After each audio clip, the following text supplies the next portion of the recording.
Hello everyone. This talk is one of two home office produced videos produced for students of Malmö University. I'm going to meet some of you in a couple of days. I'm guest lecturing upon invitation from Jonas Christensen. So looking forward to that. Hello as well to anybody that's stumbled upon this video by chance. My name is Magnus Frampton. I teach social work at the University of Vechta in northern Germany. Today I'm talking about the German welfare state and the social work that it leads to. My talk's going to have three main parts. I'm going to kick off with an interesting historical analysis of the historical roots of the welfare state in Germany. Then we're going to think about the organizational principles, and this will then lead us to considering features of the social work within that welfare state. Hey, let's begin. I'm going to give you a few questions to chew on for the next half hour, three in particular. First question, why is the German welfare state interesting? Why is it interesting? Two, the Nordic welfare model is closely linked to the 20th century social democracy movement. Is this the case with the German welfare state as well? And finally, what on earth is subsidiarity? And can we see it in German social work law? I'll be answering those questions in the course of the next half hour, but maybe it's best if I jump straight into our first question, because here the answer really is simple. Why is the German welfare state so interesting? Lots of reasons. Firstly, it's really, really old. It's fascinatingly early. Two, it was a model which other countries often imitated. In particular, lots of Central European countries have got variants of it. Three, it has a kind of conceptual simplicity, a kind of elegance conceptually. Once you get your head around it, it has its own logic.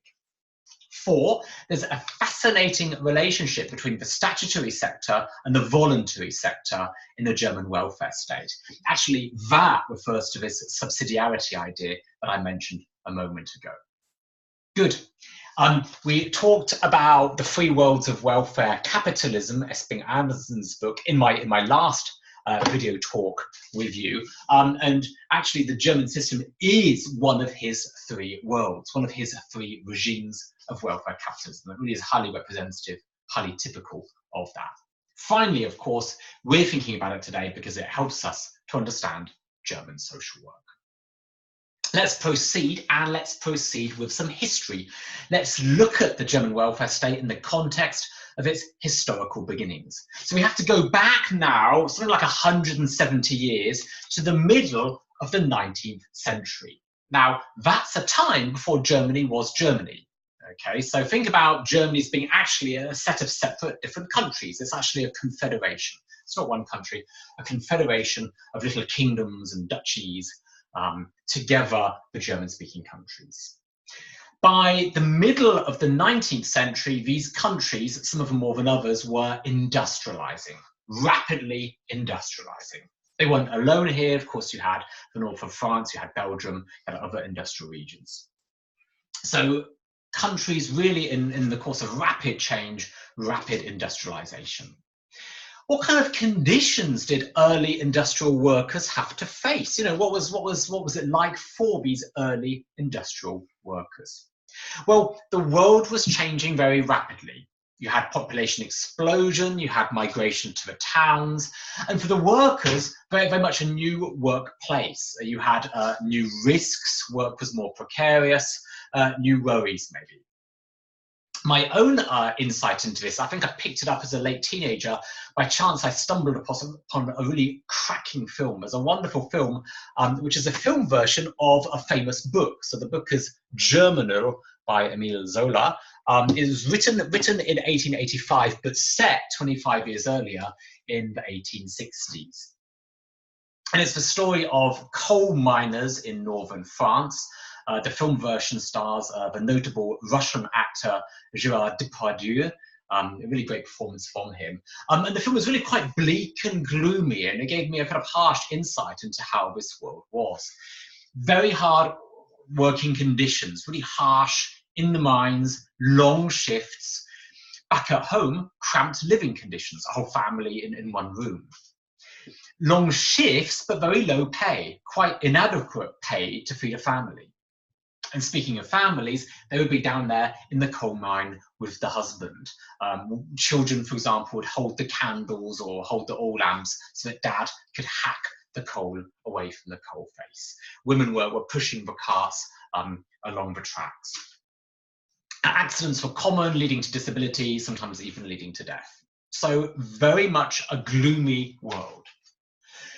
So presumably very unhealthy and very unhappy workers. How much of a problem is this? How much of a problem was this at the time? It's worth noting industrialists could turn this around and say, hey, they had a good supply of cheap labour. Why was it a problem for them at all? Obviously, it was a problem for the workers. They were unprotected, selling their labour. But I think you can say that by the middle of that century, some people were questioning the benefits of these arrangements where the workers carried all the risks, without benefits, without welfare services to fall back on. Who was questioning it? Well, actually, even some of the industrialists. Some industrialists created healthcare schemes for their workers. Some built housing for their workers. I don't think this was an act of charity. I think primarily they were concerned about the productivity of their workers. Healthy workers in hygienic housing conditions are going to be more productive than unhealthy workers in unhygienic housing conditions. Similarly, the politicians of the time would have been mindful of the fact that having a very unhealthy male population would be critical in times of war. Now, Germany wasn't yet Germany. It was kind of like a future nation state to be. And the path to becoming a nation state often involved military conflict. So from that military perspective, politicians would also have been anxious. Indeed, this awareness of the need for some kind of social welfare is sometimes described as being the social question. So at that period, we had people thinking about the social question. Now, in the novel, of course, the course of action is quite clear, isn't it? The workers, these unhappy coal miners, they organise a strike. And this brings us to the ideas of this gentleman here. So I'm actually hopping back a few years. The book journal said 1860. Marx and Engels penned their Communist Manifesto and published it in London in 1848, 12 years earlier. So published as a pamphlet in German, published in London. I guess Marx was quite literally too hot for Germany. Workers of the world, unite, they plead. You have nothing to lose but your chains. And the book has a number of famous lines. Of course, an early idea in it: the history of all hitherto existing society is the history of class struggles. So here you are. Karl Marx, trained as a lawyer. He worked as a philosopher, as a sociologist. He worked as an economist, as a political journalist, and of course, revolutionary was also about to enter his CV. So times of change, and that's the background to our narrative here.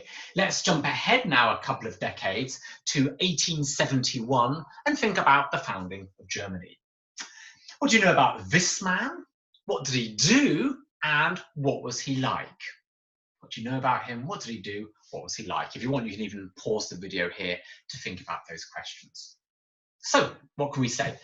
Otto von Bismarck, of course, his life was much of that century. He lived at the same time as Queen Victoria.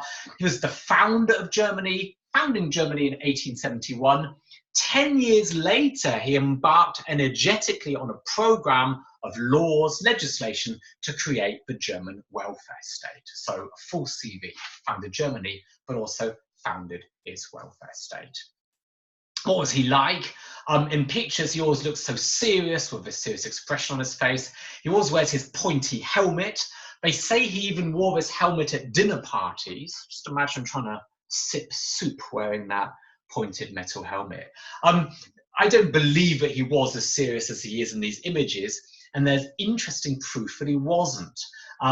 We didn't know this, but something like 130 years ago, a gentleman from the States was moving around Europe making early recordings. The technology was a little bit like a record player. We had wax cylinders which would have a groove, and a needle would go around the groove. So we have recordings of Bismarck's voice, recordings which have been lost, but they were rediscovered recently. And it's well worth seeking out this MP3 on the internet. Bismarck is not as you expect him. He's speaking different languages, he's singing, he's joking, really underlines the fact that we shouldn't presume that we know people just from their photographic images. Good, so that's what he was like. What was he like politically? That's the key question, isn't it? Obviously, he created this country, Germany, in part through war. He had the name of the Iron Chancellor because he gave a rather macho, militaristic blood and iron speech, I think in the 1860s. So he's the Iron Chancellor. We think of him in terms of his military accomplishments. Very much loyal to his emperor, the Kaiser. He'd created this country industrially strong, militarily strong. Clearly, he wanted to keep it that way. Very much a political conservative. In my picture, he's looking a little bit anxiously, kind of like down a little bit at the floor, as if he's just seen a mouse. I don't think this would worry him if he would see a mouse, unless, of course, the mouse was hanging out with his comrade mice. And maybe these mice together were forming some kind of trade union, or organizing some kind of strike, or speaking maybe of a mouse revolution, you know, fighting back against their oppressors, you know, cats, humans. Sorry, this joke is not going anywhere, is it? Never mind, you get my idea. If he's looking anxious, it's going to be something pretty serious. What stopped this gentleman sleeping at night? This gentleman here. The idea of a socialist revolution would have terrified Bismarck. That's what stopped him sleeping at night.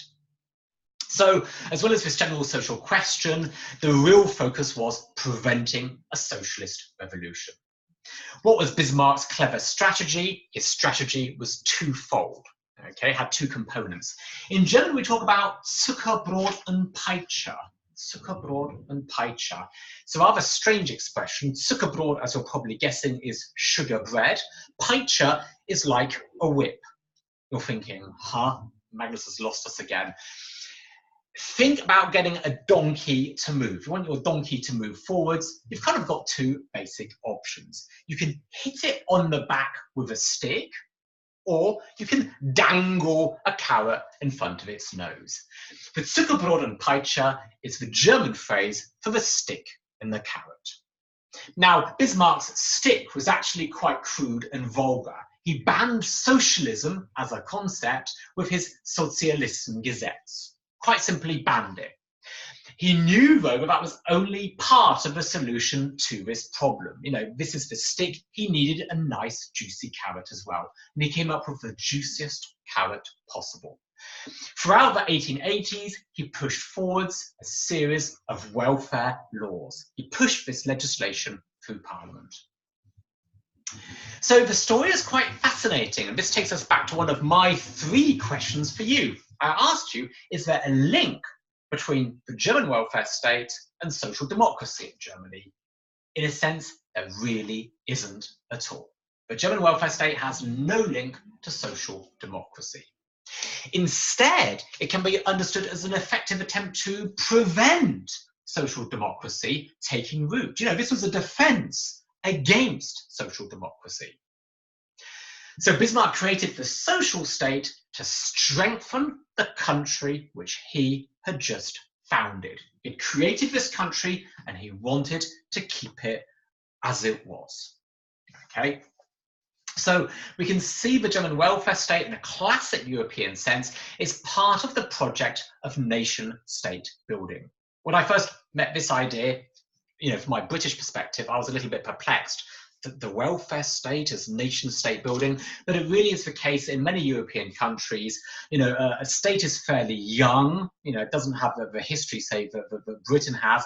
A state is young and it's founded together with a constitution, and then hopefully soon thereafter with a welfare state. And the welfare state creates this sense of we. So the welfare state is the way of creating a sense of we citizens we together. And here's the original text in beautiful German. This is the text of the first of the obligatory insurances. So Bismarck's welfare state was built on the concept of obligatory, compulsory social insurance. And the first of these social insurances was what Germans call sickness insurance. Us Germans were a bit pessimistic. Let's call it healthcare insurance. Good. So this is the early German healthcare insurance, 1883. And what it says here in German is obligatory insurance, Versicherungszwang, you're forced to be insured, all those people who, and then it gives a list of people who working for salaries or wages in the following industries. And then you get a list of the German industries of the 1870s. So they mention coal mining, but also open pit mining. They mention salt works. They mention various forms of factory. They mention the railway system, the canal system for cargo ferries. All of these are listed one by one. And these workers had to be insured. I say had to be insured. Why? You know, why was this obligatory? Why was it made compulsory? There's some pragmatic logic here. The workers had so little money. If you had made this a voluntary thing, the workers would have said, you know, can I spare a few pennies for this social insurance? No, of course I can't. I've got no money anyway. I'm struggling to feed my family. So it was obligatory because if it was voluntary, nobody would have actually picked it up. Good. The bitter pill, though, is sweetened. Have a look at this. The employee is not the only person making contributions. The employer pays in as well. So, you know, the cost of this scheme is shared. Typically, it's shared fairly equally, but in the case of the next social insurance, which was against accidents 1 year later, 1884, that particular insurance, the accident insurance, is 100% the responsibility of the employer. Why? Once again, we're kind of scratching our heads, trying to think of the logic behind Bismarck's thinking. Again, it's pragmatic thinking. The factory owner is more likely to create a safe working place if they're 100% responsible for accidents. So once again, Bismarck giving the workers, you know, these juicy carrots of social protection. Accident insurance was the second of these insurances. At the end of the decade, we also had a pension invalidity insurance as well. These social insurances provided a kind of cover, a bit like any other insurance cover. Was it full cover? And who exactly was covered? It's worth noting in both cases, the answer is rather modest. Who was covered? At first, only the worker. Not even the wife and the children were covered at first. And people like older people or the disabled people of the time, they would not have been in the system. Good. What about the type of cover? Once again, it wasn't very impressive from our modern perspective. Let's pretend I was a worker, I'd worked all my life and paid into the system all my life. When I would reach retirement age, which was 70 back then, I would get 20% of my previous earnings, 1/5 of my previous earnings. So you could say it's more a symbolic gesture. It's not real cover to cover the risks of aging in this case. On the other hand, this was a start, and obviously in the decades to come, in the century to come, the protection became slowly more comprehensive. And already by the time of World War I, this German welfare system was something that Germans were quite proud of. And the state could use this new welfare state quite neatly in its World War I propaganda. On the internet, you'll find some fascinating posters, and they often compare the German welfare arrangements with the French and the English, which at the time were quite pitiful. The French and the English only slowly catching up. So very much, again, about citizenship, about nation state building. This is something that we could have a patriotic pride in.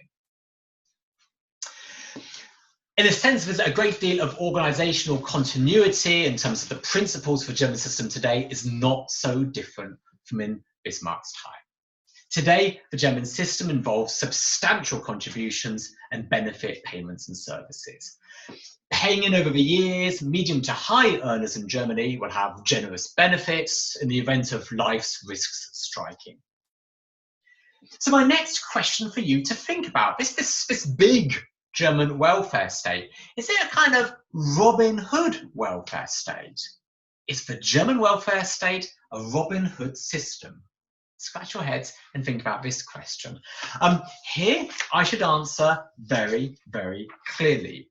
It most emphatically isn't. This is not a Robin Hood system.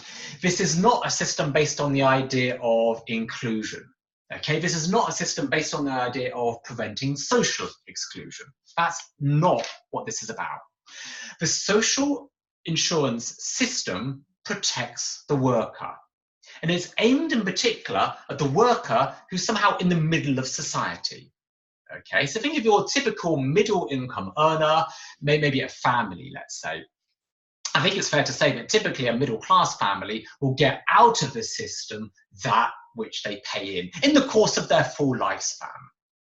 Okay, so you really are insuring yourself. You know, it's called social insurance because it really is a kind of insurance here. Good, so we're not stealing from the rich to give money to the poor. That's not what the German system is about. Good, next question. What does social work do within this system? You know, what is the role of social work in this system? I can reveal over the coming years, over the coming century, extra social insurances were added to the original 3 in Germany. There's now 5 social insurances in total. What do you think? Was one of these newer social insurances, was it a social work and social care insurance? That's not a silly question. You could imagine this. It would be conceivable to have a social work insurance. I pay money as insurance payments, and later on, when I'm a parent, I can get family services, childcare or family support services. So this is conceivable, but it's worth noting this is not the German system. In the German system, social work services are mostly outside this Bismarck insurance system. Okay, so social work is not classically a part of this Bismarck system in Germany. How are social work services normally financed? Typically, they're provided by local authorities, the towns, the districts, and they're taxation funded. They're financed through general taxation, not through the social insurance scheme. So in a sense, social work is a little bit untypical of the German welfare state. But in other aspects, it's amazingly typical of it. And that's what I want to come to now. Again, let's go back into the past, back to the 1880s. 1881 was when Bismarck was trying to sell his ideas for this social welfare legislation. And I've got a famous text here, translated into English. This is the text that Bismarck read out to try and persuade the politicians to back him up.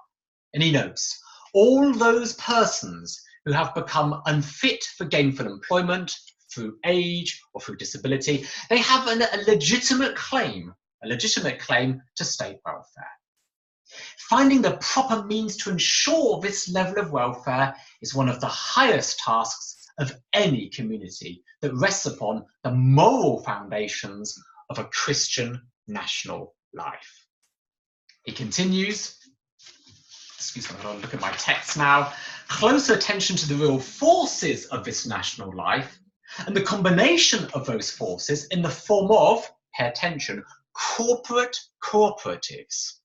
Corporate cooperatives under state protection and with state support will allow us to successfully accomplish tasks that are beyond the reach of state authority alone.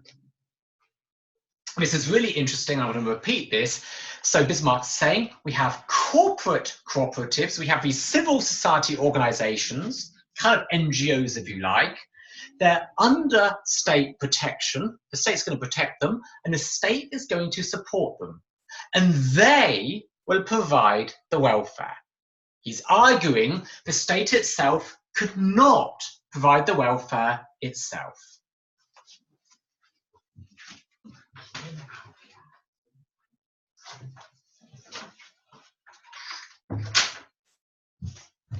Sorry for that wee interruption. I've given you a moment to dwell on this important point. So we've got a particular approach to welfare here. We have civil society organisations. We're going to support them. We're going to protect them. And they are going to provide our welfare, not the state. And Bismarck's kind of claiming that the state couldn't do it anyway. Some big state would not be a means of reaching that task. Yeah, so hold on to that idea. So Bismarck's trick, strengthen and support those civil society organisations so that they can provide the welfare. The state sets up the system, it establishes the system, and the state can regulate the system. But otherwise, the state doesn't provide welfare directly. The UK healthcare system, at the point of its origin, was entirely state-financed and state-run hospitals. The National Health Service in the UK, it was originally entirely a state activity employing something like 1 million people. That was not Bismarck's aim here at all. Okay, the idea of having a big state providing welfare services was not his idea. In the Bismarck model, these civil society organisations, they do the work. So the work of civil society organisations, the voluntary sector, these NGOs, that's the cornerstone of the Bismarck system. Good, this takes us to our next point, subsidiarity. It's a bit of a tongue twister, isn't it? Subsidiarity. Some of you will know this concept. In particular, if you come from a Catholic country, Italy or Spain or Germany, you would have probably heard it a number of times. For others, it may be a little bit new and a little bit strange. Let's talk about subsidiarity. Well, I've got to define it first, and I've got a definition that I've taken from the German. I've translated it myself. I hope it still makes sense. What is subsidiarity? Well, one meaning of the word is that it's a principle taken from theology, specifically taken from the Catholic social doctrine. The principle supports individual efforts and self-determination on the part of the individual and the family, as well as for community. The principle of subsidiarity demands that the state and public measures may fundamentally only have a supporting function and should only be taken when the corresponding lower hierarchical level is unable to take the measure itself. So it's a bit of a complex idea. You might want to pause and reread that a couple of times. What's the key idea here? I guess what this is saying is the federal state or the central government should not be doing something that the local government can do. And the local government should not be doing something which the community can do. And the community should not be doing something that the family can do. Okay, so each one of these levels complements the other rather than trying to replace it and steal its work. So we're thinking about the level at which activities should be done. And again, a nice way of framing this is a family needs help. Who should be helping that family? The principle of subsidiarity from the Catholic Church would say that family should first try to help itself. And then the kind of close community around that family, the informal community around that family, can help the family. And then maybe some formal organisation if that doesn't work. And if that doesn't work, then the local government or the town municipality should step in and offer help. That's the key principle here. Walter Lorenz, in the text I invited you to read, he's fascinated by this and he finds an absolutely amazing quote, which I find amazingly formulated. This quote dates back to the 1930s of the last century, so after Bismarck, but almost 100 years old right now. It's written by a pope, and it underlines the thinking behind this Catholic social doctrine. Have a look at this carefully. One should not withdraw from individuals and commit to the community what they can accomplish by their own enterprise. It continues, so too is it an injustice and a grave evil and a disturbance of right order to transfer to the higher collectivity functions which can be performed by subordinate bodies. For every social activity should, by its very nature, provide a help to the members of the body social. It should never destroy, or absorb them. Once again, pause and reread that. It's saying something quite provocative. Maybe it's nice to give you a concrete example to get your head around this. Think of a kindergarten. So parents are working, we need kindergarten care for young children. The question here could be formulated as such: who should be setting up and running that kindergarten? Should it be, for example, our town municipality, so local government, let's say? Should it be them? Should it be an NGO, civil society organisation? Should it be the church, maybe? Or should it simply remain a family question? Maybe the grandparent should look after that child. Your answer to this question will reflect your own values, and your own values here will be informed by your culture, by your religion in this case, and also by your politics. Okay, so the question, intuitively, it has different answers for different people. Okay, and if we look at this provocative formulation, they say, don't take away work from the people. Don't take away work from the family. Don't take away responsibilities from the community. That's not just a bad thing to do. It's actually an evil thing to do. It's disturbing the right order.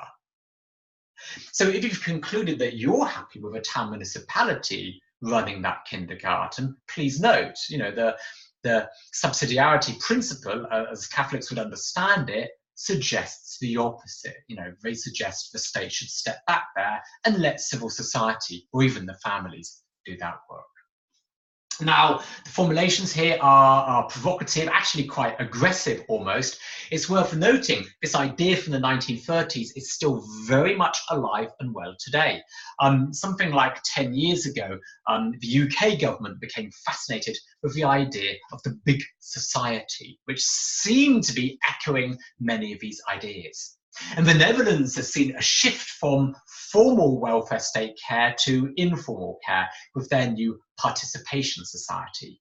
And again, our friends on the other side of the Atlantic, the Americans, would possibly also be quite interested in this concept. So although it's an older idea, strangely modern today. Now, it has a fascinating effect on German social work. I'm coming now to the concluding part of my talk. I promised to explain to you how the German welfare state shapes German social work.